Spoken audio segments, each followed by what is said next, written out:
জামাত ইসলামের আমির এবং তার সঙ্গে দেখতে পাচ্ছি আরো জামাত ইসলামের নেতৃবৃন্দরা রয়েছেন। তারা কিন্তু ঢাকেশ্বরী মন্দির পরিদর্শনে এসেছেন এবং এই মন্দিরের যে সকল দায়িত্বশীল মানুষ রয়েছেন তাদের সঙ্গে কিন্তু বসেছেন। আসলে মন্দিরের নিরাপত্তা দিতে কিন্তু তারা প্রস্তুত রয়েছে। জামাত ইসলামের আমির সহ জামাত ইসলামী সেই কথা কিন্তু বলেছে। দেখতে পাচ্ছেন জামাত ইসলামের আমির কিন্তু এই মুহূর্তে ঢাকেশ্বরী মন্দিরে, তিনি কিন্তু মন্দিরের যে সকল বিভিন্ন জায়গায় দেখতে পাচ্ছি মন্দিরে হামলার যে ঘটনা, হিন্দু সম্প্রদায়দেরকে যে লুটপাট, সেই লুটপাটের বিষয়ে কিন্তু তিনি সজাগ রয়েছেন জামাত ইসলামের আমির, তিনি বলছেন এবং তিনি সেই নিরাপত্তা দিতেই কিন্তু ঢাকেশ্বরী মন্দিরে এসেছেন। দেখতে পাচ্ছেন এই মুহূর্তে বিভিন্ন মহানগরীর নেতৃবৃন্দ কিন্তু রয়েছে জামাত ইসলামের এবং দেখতে পাচ্ছেন এখানে নায়েবে আমিরও রয়েছেন এবং দেখতে পাচ্ছেন এখানে যারা মন্দিরের দায়িত্বশীল তাদের নিয়ে কিন্তু তারা বসেছেন। দর্শক দেখতে পাচ্ছেন সরাসরি বাংলাদেশ টাইমসের লাইভে। দর্শক দেখতে পাচ্ছেন এই মুহূর্তে এখানকার যে দায়িত্বশীল রয়েছে অর্থাৎ মন্দিরে ঢাকেশ্বরী মন্দির, তাদের সঙ্গে কিন্তু বসেছেন জামাত ইসলামের আমির, দেখতে পাচ্ছেন এবং জামাত ইসলামের বিভিন্ন নেতৃবৃন্দ কিন্তু রয়েছেন। তারা কিন্তু ঢাকেশ্বরী মন্দির পরিদর্শন করছে এবং যে সনাতন ধর্মাবলম্বী যে সকল মানুষ রয়েছেন তাদেরকে আশ্বস্ত করতে, তাদের নিরাপত্তা দিতে, মন্দিরের নিরাপত্তা দিতে, তাদের যে পরামর্শ, সার্বিক সহযোগিতা তারা কিন্তু করার আশ্বাস দিয়েছেন। এই মধ্যে সেটি কিন্তু দেখতে পাচ্ছি আমরা। দর্শক অভ্যুত্থানের পরিবর্তিত পরিস্থিতিতে 800 বছরের পুরানো মন্দির, এদেশের সনাতনী সম্প্রদায়ের প্রাণের স্পন্দন ঢাকেশ্বরী জাতীয় মন্দির পরিদর্শনে এসেছেন বাংলাদেশ জামাত ইসলামের সম্মানিত আমির জনাব ডাক্তার শফিকুর রহমান মহোদয়। ওনাকে আমরা মহানগর সার্বজনীন পূজা কমিটি, বাংলাদেশ পূজাঞ্চল পরিষদ এবং সমস্ত সনাতনী সম্প্রদায়ের পক্ষ থেকে, ঢাকেশ্বরী জাতীয় মন্দির পরিচালনা কমিটির পক্ষ থেকে আমরা শুভেচ্ছা এবং অভিনন্দন জানাই। সম্মানিত সুধী মণ্ডলী, এই বাংলাদেশের জন্যই আমরা অপেক্ষা করছিলাম এবং এই বাংলাদেশের জন্যই আমরা চাই এখানে জাতি, ধর্ম, বর্ণ নির্বিশেষে সকল ধরনের মানুষ তার সম অধিকার এবং সমান মর্যাদা দিয়ে আমরা হাজার বছরের লালিত ঐতিহ্য, সাম্প্রদায়িক সম্প্রীতি বজায় রেখে বসবাস করছি, সেটা ভবিষ্যতেও করব। আমি আমার নেতৃবৃন্দকে পরিচয় করে দিচ্ছি, এরপরে আমাদের ওনারা করে দিবেন। আমাদের মাঝে উপস্থিত আছেন বাংলাদেশ পূজনীয় পরিষদের সম্মানিত সভাপতি শ্রী বাসুদেব ধর। আমাদের মাঝে উপস্থিত আছেন বাংলাদেশ পূজনীয় পরিষদ এবং মহানগরের সাবেক সভাপতি, আমাদের মন্দির পরিচালনা কমিটির সভাপতি শ্রী আর মজুমদার মহোদয়। আজকের সভায় সভাপতিত্ব করছেন মহানগর সার্বজনীন পূজা কমিটির সম্মানিত সভাপতি শ্রী জয়ন্ত কুমার দেব। আমাদের মাঝে উপস্থিত আছেন ঢাকেশ্বরী জাতীয় মন্দির পরিচালনা কমিটির সম্মানিত সাধারণ সম্পাদক শ্রী ডিএন চ্যাটার্জি মহোদয়। আমাদের মাঝে উপস্থিত আছেন মহানগর সার্বজনীন পূজা কমিটির সংগ্রামী সাধারণ সম্পাদক বিশিষ্ট ব্যাংকার ডক্টর তাপস পাল। আমাদের মাঝে উপস্থিত আছেন আমাদের যুগ্ম সাধারণ সম্পাদক রবীন বসু। উপস্থিত আছেন যুগ্ম সাধারণ সম্পাদক অ্যাডভোকেট পিন্টু। উপস্থিত আছেন আমাদের নেতা তপন ঘোষ সহ যারা উপস্থিত আছেন সবাইকে, আমাদের সম্প্রদায়ের আরো যারা আছে অনেকের সময় স্বল্পতার কারণে নাম বলতে পারলাম না। আমাদের এই মন্দিরের অন্যতম পুরোহিত তপন ভট্টাচার্য মহোদয় সহ যারা উপস্থিত আছেন সকলকেই শুভেচ্ছা জানাচ্ছি। পল্টন দাস সহ সনাতনী সম্প্রদায়ের অনেকেই উপস্থিত আছে এখানে, আমি বলেছি ভাই ঠিক আছে। সকলকে শুভেচ্ছা জানাচ্ছি। এখন যারা এসেছেন ওনাদের নেতৃত্বকে পরিচয় করিয়ে দেওয়ার জন্য আমি বিনীত সম্মানিত উপস্থিত ঢাকেশ্বরী মন্দিরের যারা নেতৃবৃন্দ আছেন এখানে, বাংলাদেশ জামাত ইসলামীকে আজকে এই সুযোগযোগ্য করে দেওয়ার জন্য প্রথমেই জামাত ইসলামীর পক্ষ থেকে আপনাদের আন্তরিক ধন্যবাদ, কৃতজ্ঞতা জানাচ্ছি যে আপনারা আন্তরিকতার সাথে জামাত ইসলামী নেতৃবৃন্দকে বরণ করে নিয়েছেন। আজকে বাংলাদেশ জামাত ইসলামীর পক্ষ থেকে এই পরিদর্শনে এবং আপনাদের পাশে দাঁড়িয়ে আপনাদের সমস্ত দুঃখ, দুর্দশা, কষ্ট এবং একটা সংকট যারা সৃষ্টি করার চেষ্টা করছেন বা ষড়যন্ত্র করার চেষ্টা করছেন, বাংলাদেশ জামাত ইসলামীর সম্মানিত আমির ডাক্তার শফিকুর রহমান ইতিমধ্যে প্রেস ব্রিফিং করে এবং বিবৃতির মাধ্যমে বহুবার ঘোষণা দিয়েছেন যে এই সংক্রান্ত যে ষড়যন্ত্রই হোক বাংলাদেশ জামাত ইসলামী জনগণকে সাথে নিয়ে আমরা এর প্রতিরোধ করবো ইনশাআল্লাহ। সেটার অংশ হিসেবেই আজকে আপনাদের সাথে মত বিনিময়। এই প্রোগ্রামে জামাত ইসলামের পক্ষ থেকে উপস্থিত হয়েছেন জামাত ইসলামী সংগ্রামী আমির কবি সংবাদিত নেতা বিশ্ব ইসলামী আন্দোলনের অন্যতম সিপাহ সালার জনাব ডক্টর শরীফুর রহমান, উপস্থিত আছেন জামাত ইসলামীর সম্মানিত নায়েবে আমির জাতীয় সংসদের সংসদ সদস্য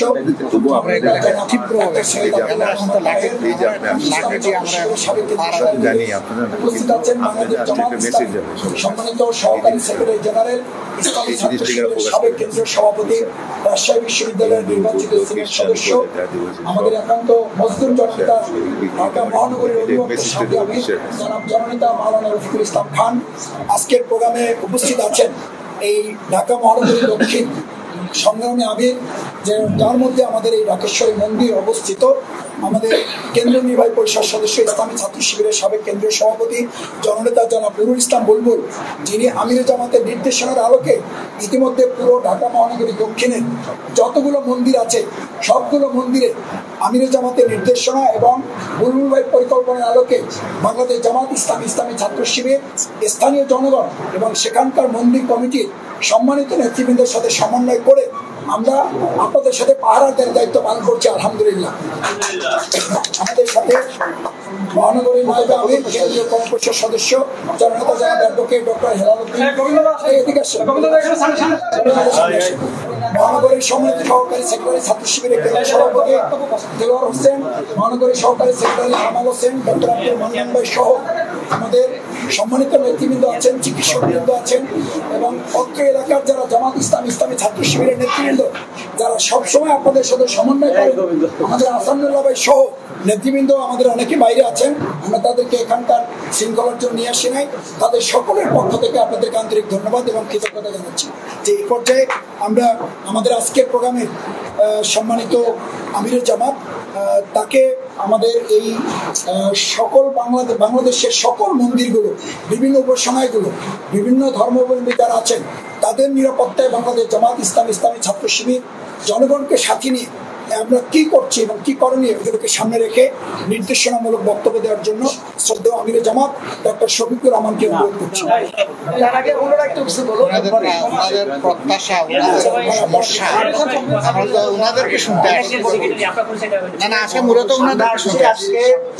আমরা এখানে আমির জামাত মহোদয় আসছেন, সাথে আমরা আমার পাশে যারা আছি তারা আসছি প্রথমে আপনাদেরকে দেখার জন্য।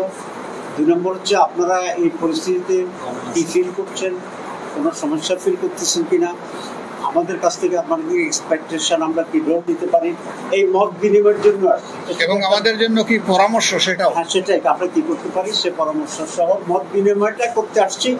তারপরে আমির জামাত আপনাদের সবটা শুনে একটা কনক্লুসিভ বক্তব্য রাখবেন এবং আমরা কি মেজর এখন নিচ্ছি বা আগামী দিকে নিতে পারি সেভাবে উনি একটা আউটলাইন দেবেন। আমি এখন আহ্বান করছি আপনাদের কাছ থেকে বক্তব্য।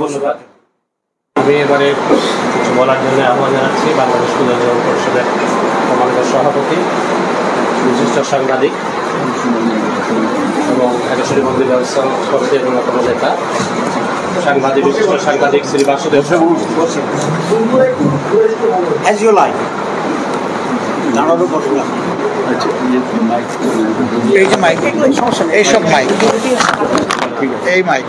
ধন্যবাদ আপনাদের সবাইকে। আজ এক গণতান্ত্রিক আন্দোলনের মুহূর্তে, বিজয়ের মুহূর্তে ঢাকেশ্বরী মন্দিরে আমরা একজন বিশিষ্ট রাজনীতিককে পেয়েছি। আমরা ঢাকেশ্বরী মন্দির সার্বজনীন পূজা কমিটি, ঢাকেশ্বরী মন্দির ব্যবস্থা এবং বাংলাদেশ পূজা উদযাপন পরিষদের পক্ষ থেকে তাকে স্বাগত জানাই অন্যান্য নেতৃবৃন্দকে যারা ঢাকেশ্বরী জাতীয় মন্দিরে এসছেন। সম্ভবত অনেকেই আসছেন প্রথমবার। তবে তার আগে বলি, একটা জাতীয় দুর্যোগপূর্ণ মুহূর্তে এইখানে আপনারা ঢাকেশ্বরী মন্দির রক্ষায় আপনারা এইখানে আপনাদের কর্মীদের নিয়োজিত করেছেন। এই জন্য আমি আপনাদের আন্তরিক ধন্যবাদ জানাই। পাশাপাশি আপনারা শুধু ঢাকেশ্বরী মন্দির নয়, সারা বাংলাদেশে ধর্মীয় সংখ্যালঘুদের বাসা বাড়ি ঘরবাড়ি, বাণিজ্য প্রতিষ্ঠান এবং মন্দির রক্ষায়ও যদি আপনারা উদাত্ত আহ্বান রাখেন এবং আপনাদের কর্মীদের নেতৃবৃন্দকে আপনারা নির্দেশনা প্রদান করেন, এটা জাতীয় স্বার্থের প্রয়োজন। সবাই মিলে আমরা দেশ গড়ব, সবাই আমাদের মধ্যে কোনো বিভেদ থাকবে না, আমাদের মধ্যে কোনো বৈষম্য থাকবে না। আমরা বাংলাদেশের নাগরিক, ধর্মে আমরা ভিন্ন হতে পারি, কিন্তু আমরা এই দেশেরই নাগরিক। এই দেশ গড়ার জন্য আমরা প্রাণ দিয়েছি। আমরা সবসময় গণতান্ত্রিক আন্দোলনে ছিলাম। গণতান্ত্রিক আন্দোলনের মাধ্যমে যে ইতিবাচক পরিবর্তন অনেক সময় এসছে, আবার আমরা হারিয়েও ফেলেছি। কিন্তু আমরা চাই এবার যে পরিবর্তন এসছে, ইতিবাচক পরিবর্তনটা আমরা ধরে রাখবো আমাদের ঐক্যবদ্ধ থাকার মধ্য দিয়ে। আমি কথা বাড়াবো না, আমরা ওনার কাছ থেকে শুনবো। আজকে জাতীয় মন্দির ঢাকেশ্বরীতে ওনাকে পেয়েছি, আমরা আমাদের মনের ভাবটুকু প্রকাশ করলাম। ধন্যবাদ আপনাদের। ধন্যবাদ বাসুদেব দাকে। এখন আমি সংক্ষেপে কিছু বলার জন্য আহ্বান জানাচ্ছি ঢাকেশ্বরী মন্দির ব্যবস্থাপনা কমিটির সাধারণ সার্বজনীন পূজা কমিটির সাবেক সভাপতি শ্রী ডিএন চ্যাটার্জি। সবাইকে আমি প্রথমেই শুভেচ্ছা জানাচ্ছি। আসলে আমাদের বাসুদেব ধর বাবু যেটা বলছিলেন, আমি সে প্রশ্নেই বলতে চাই।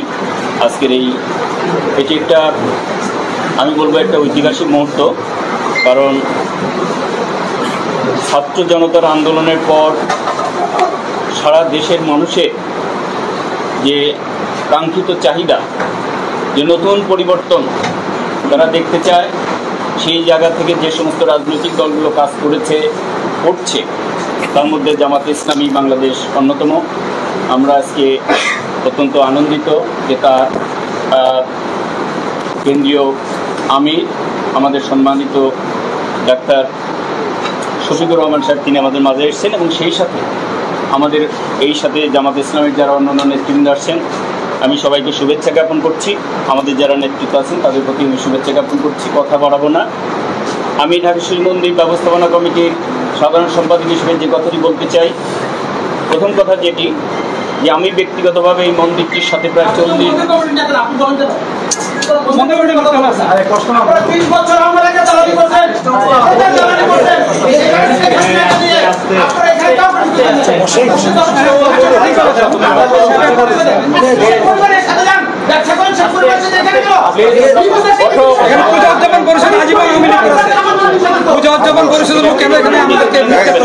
আচ্ছা জি, সম্মানিত উনি আসছেন যেহেতু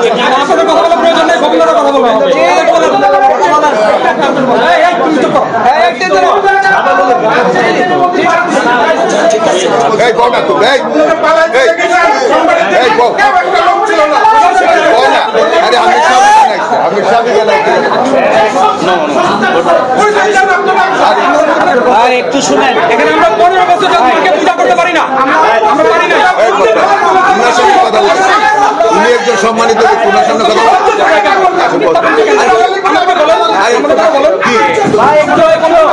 এইগুলা কি ওনাকে আনছি এখানে পরিষদের নেতা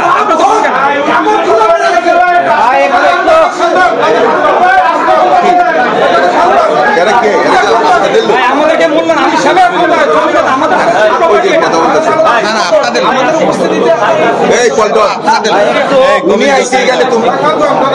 গোবিন্দ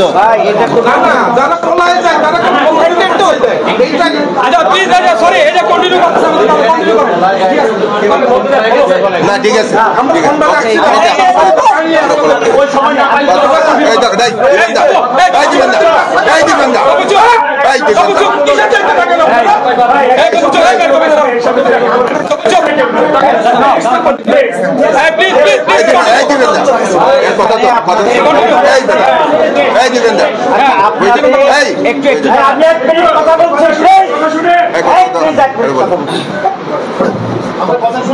কথা শুনে না।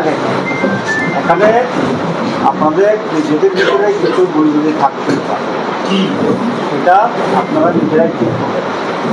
এখন বাংলাদেশের অন্যতম একজন অতি গুরুত্বপূর্ণ মেহমান বাংলাদেশ জামাত ইসলামী আমির এখানে আসছে।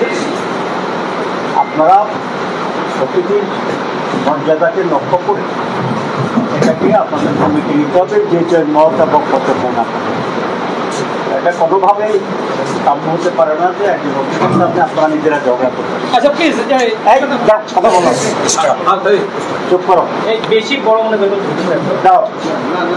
তো আমি অত্যন্ত আনন্দিত যে আপনাদের ভিতরে অভ্যন্তরীণ মতবিরোধ থাকার পরেও আপনারা সকলেই এখানে উপস্থিত হয়েছে, নেতৃবৃন্দ সকলে আসলে ধন্যবাদ। আমরা আপনাদের সবাইকে ওয়েলকাম জানাই এবং এই অনুরোধ করবো এরপরে আর কোনো প্রস্তাব দেখানো হবে না।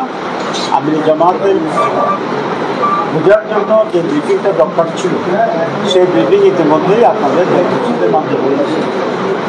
আমি মনে করি এখন এই আলোকেই আমির জামাত এরপরে ওনাকে একটু গোবিন্দ বা দাদা বলুক এটা চাচ্ছেন, ওনাকে একটু আমি বলছি আপনাদের কথাবার্তা হয়ে গেছে। গোবিন্দ বাবু আমাদের সাথে আগে থেকেই পরিচিত এবং সম্পৃক্তি। তো এখন আমি মনে করি এখন আমাদের সকলের সামনে অত্যন্ত গুরুত্বপূর্ণ বক্তব্য এই সিচুয়েশনের আলোকে পরামর্শ সহ এখন বক্তব্য রাখবেন আমাদের সকলেরই শ্রদ্ধা এবং প্রিয় নেতা, দলমত নির্বিশেষে সকল মানুষের প্রতি যা দায়িত্ববোধ আছে এবং ভূমিকা আছে আপনারা নিজেরা খবর নিলেই জানবেন। আমি জেলে ছিলাম বেড়েছি 2 দিন আগে। এর আগে ওনারাই, আমি জেল থেকে গিয়ে বাইরে শুনেছি যে আমির জামাত এখানে সকল মানুষের যাতে শান্তি শৃঙ্খলা বজায় রাখে, তাদের নিরাপত্তা থাকে। শুধু আপনাদের উপরে যে কিছুটা গণ্ডগোল হচ্ছে তা না, আমাদের একজনের উপর আরেকজনের উৎপাদ হচ্ছে বাড়িঘর। আমরা সবটারই ঘৃণা করি। এখন আমির জামাত সেই পরিপ্রেক্ষিতে আমি 1 মিনিট কথা শেষ করে আমাকে বলতে হবে, বলতে হবে কারণ হলো আমি সবাইকে আবার শুভেচ্ছা জানাচ্ছি, অন্য কোনো ক্রোধ বা রাগের বিষয় নয়। সেটি হলো আমি যে কথাটি বলতে চেয়েছি, সাংবাদিক বন্ধুরা এখানে আছেন, বাংলাদেশ এই মুহূর্তে যে সংকটের মুখোমুখি হয়েছে এবং আপনারা লক্ষ্য করেছেন যে আমাদের জামাতের আমির থেকে শুরু করে তারেক জিয়া, বেগম খালেদা জিয়া প্রমুখ, আর্মি, ছাত্র জনতা, ছাত্র নেতৃত্ব, তারা একটা জিনিসে বারবার ফোকাস করছে, সেটি কি যে সাম্প্রদায়িক সম্প্রীতি যেন যে কোনো মূল্যে বজায় থাকে। ওকে, এবং আজকে আপনাদের আশা উপলক্ষে গতকাল আপনাদের নেতৃবৃন্দের সঙ্গে আমার সরাসরি কথা হয়েছে। আমরা যারা এখানকার দায়িত্বপূর্ণ নেতৃত্ব তাদের সবাইকে আমরা এখানে হাজির করেছি, কারণ আমরা বাইরের কাছে প্রকাশ করতে চাই যে সংকট মুহূর্তে আমরা সবাই ঐক্যবদ্ধ আছি। আজকে এখানে যে ঘটনা ঘটা হচ্ছে এই মেসেজ কিন্তু বাইরে গেল, বাইরে চলে গেছে, চলে যাবে। আমি চাই না, আমি পরশুদিন এক সাংবাদিকদের সাথে কথা বলেছি, আমি আবারও বলি, আমরা কিন্তু বিভিন্ন জায়গা থেকে আমাদের সাথে যোগাযোগ হচ্ছে এবং আমরা দায়িত্ব নিয়ে কথা বলেছি। আমি আহসান ভাইকে কালকে জানিয়েছি যে সাংবাদিকদের সাথে যখনই কথা হচ্ছে আমরা পরিষ্কার বলেছি যে জামাতে ইসলাম, বিএনপি বা ছাত্র জনতা প্রত্যেকে কিন্তু আমাদেরকে আন্তরিকভাবে সহযোগিতা করছে, কিন্তু যেহেতু এই মুহূর্তে সরকারের কিছু শূন্যতা, কিছু ছোটখাটো ঘটনা ঘটছে, কাজেই